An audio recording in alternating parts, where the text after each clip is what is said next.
প্রিয় দর্শক, আসসালামু আলাইকুম। আপনারা যে যেখান থেকে দেখছেন প্রত্যেককে শুভেচ্ছা অভিনন্দন। দর্শক, আপনারা দেখছেন ইউটিউব চ্যানেল খবর টিভি।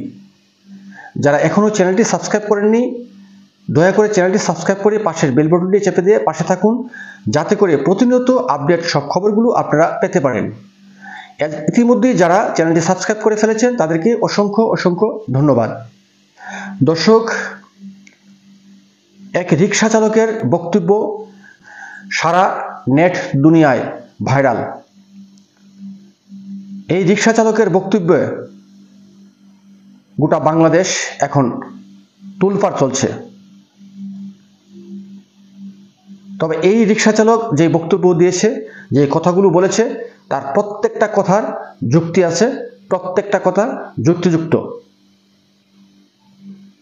সে বলছে, আমরা আন্দোলনে অংশগ্রহণ করেছিলাম, যদি এমন হবে জানতাম তাহলে সেই আন্দোলনে আমরা অংশগ্রহণ করতাম না। আর এই সমন্বয়করা, উপদেষ্টারা একজনও এই দেশ থেকে পালাতে পারবে না। আমরা বাংলাদেশের চতুর্দিকে সিসি ক্যামেরা ফিট করব, যাতে একজনও পালিয়ে যেতে না পারে। এদেরকে আওয়ামী লীগ সরকার ফাঁসি দেবে। যদি মৃত্যু হয়, কবর থেকে লাশ তুলে হলো আবার তাদেরকে ফাঁসি দেওয়া হবে। অর্থাৎ এই ভিডিওটি, তার এই বক্তব্যটি সারা নেট দুনিয়ায় তোলফাড় চলছে। দর্শক, আপনারা তার সেই অসাধারণ বক্তব্যটা শোনার জন্য অনুরোধ করছি। আর এই বক্তব্য থেকে ছাত্র সমাজ এবং সুশীল সমাজ যারা আছে তাদেরকে বলতে চাই, আপনারা এই রিক্সা চালকের বক্তব্যটা শুনে আপনারা চিন্তা করেন, আপনারা কি করছেন, আপনারা কতটুকু দেশটার জন্য ভাবছেন। আপনারা দেশটাকে ধ্বংসের পথে নিয়ে যাচ্ছেন। প্রতিনিয়ত দেশটা কিভাবে ধ্বংস হয় সেভাবে আপনারা চিন্তা করছেন। আর এই সামান্য রিক্সা চালক দেশটা নিয়ে কি বলছে, কি ভাবছে। দর্শক, শুনুন সেই রিক্সা চালকের ভাইরাল বক্তব্যটি। চায় না বলে যে ভারতের বিরুদ্ধে যুদ্ধ করো, এই যুদ্ধে জড়িয়ে যাইব। ওরা যদি এই দেশে থাকে, যদি কোন রকমে কোন সময় যদি আবার এই দেশে আওয়ামী লীগ প্রতিষ্ঠিত হয়, যদি এরা মারাও যায়, সমন্বয়করা কবর থেকে লাশ উড়াইয়া হইলেও ফাঁসি দেবে। মানুষ তো একবার ভুল করছে, মানুষ কি বারে বারে ভুল করবো? মানুষ সমন্বয়ক ডাকে আবার আইবো এই ডাকায়, মানুষ কে তো পাগল? বর্তমান দেশে যে সাম্প্রদায়িক দাঙ্গা, মানে যে উগ্রতা, সিরিয়া ইরাকের যে যুদ্ধ, যে গৃহযুদ্ধ, সব কিছুর জন্য দায়ী এই 24 গণঅভ্যুত্থান। যদি আগে আমরা জানতাম যে 24 সালের পরে এরকম কিছু হইব, তাহলে আমরা জীবন অগডাকে সারা দিত না। ঠিক আছে, এখন আমরা বুঝছি যে আসলে আমরা কত বড় একটা ভুল করছি। আপনার উন্নয়নের ছোঁয়া লাগছে পুরা ঢাকাতে। বিশেষ করে আপনি মোল্লা কলেজে যান, দেখবেন উন্নয়নের ছোঁয়া লাগছে। আপনার ভার্সিটি ছাত্ররা উন্নয়নের ছোঁয়া লাগছে। আপনার এরা রীতিমতো ফিজিক্যাল এক্সারসাইজ করে বর্তমানে মারামারি করে, খুন খারাপি করে। আগে আপনার ছাত্ররা শিক্ষকদেরকে দেখলে ভয় পাইতো, এখন শিক্ষকরা ছাত্রদেরকে দেখলে ভয় করে। এই হইলো আমাদের উন্নয়নের স্টাইল, এই হইলো আমাদের দেশের সংস্কার। আমরা মনে করি সাজানো এবং গোছানো একটা দেশ ছিল বাংলাদেশ। এই দেশটারে যারা ডেস্ট্রয়েড করছেন, ধ্বংস করে দিয়েছে, যদি দেশের আগের জায়গায় না নিতে পারেন তাহলে কঠিন হিসাব দেওয়া লাগবে আমাদেরকে। ভাবছেন কি সব সমন্বয়ক, সব উপদেষ্টাদেরকে নিয়ে আটলান্টিকের ওই পারে পাড়ি জন্মাইবেন? এত সহজ না, হিসাব দেওয়া লাগবে আমাদেরকে। প্রয়োজনে বাংলাদেশের প্রত্যেকটা এই বর্ডারে সিসি ক্যামেরা লাগানো হবে। একটা সমন্বয়ক, একটা উপদেষ্টাও যেন না পলাইতে পারে। আমি মনে করি বর্তমানে কোন রাজনৈতিক দলের কাছে দেশটা দিয়া দেওয়া উচিত, কারণ ওদের ওই সমস্ত রাজনৈতিক দলের ভবিষ্যৎ আছে। ওরা যদি কোনো অন্যায় করে, ওদের হিসাব দেওয়া লাগবে, জব দেওয়া লাগবে। ওদের দল আছে, সংগঠন আছে, এখন তো দল সংগঠন কিচ্ছু নেই, এরা কি জব দিব? এই জন্য যত তাড়াতাড়ি সম্ভব নির্বাচন দিয়ে এই জায়গা থেকে যাওয়াটাই সবচেয়ে ভালো। আপনি বর্তমানে ওরা করে কি জানেন? আইপিএল এর প্লেয়ারের মতো ওরা ওদের দাম বাড়ায়। ঠিক আছে, মানে সর্বোচ্চ দামে বেচা যাইতে চায়। আপনার বর্তমানে ওনাদের বাজার খুবই খারাপ।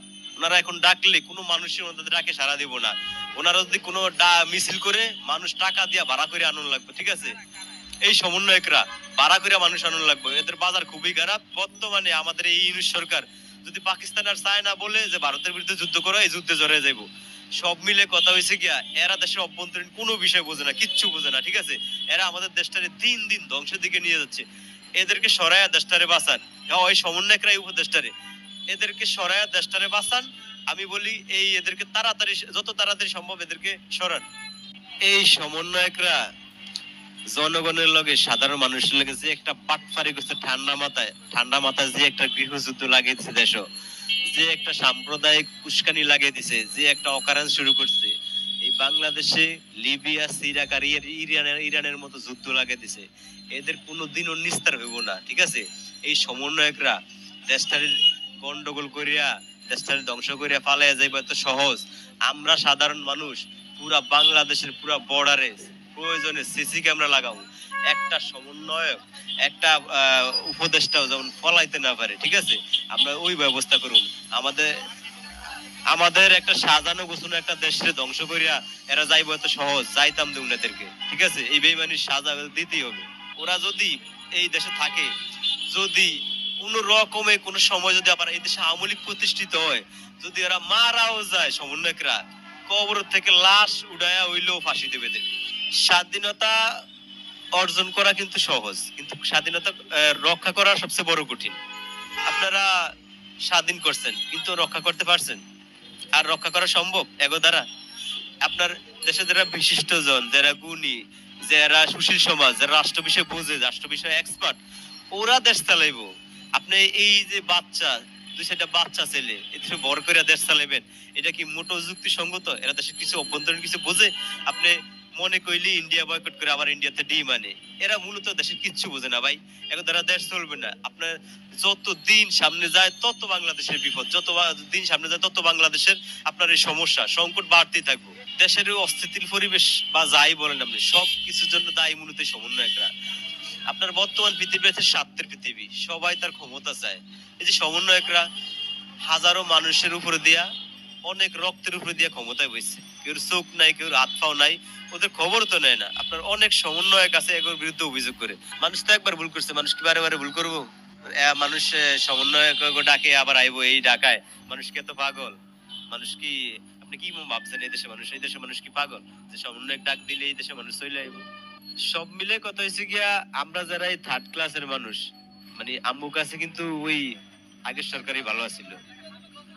কারণ এই সরকার আগের সরকার চেয়ে ভালো তো দূরের কথা, আগের সরকারের মতো ভালো করতেই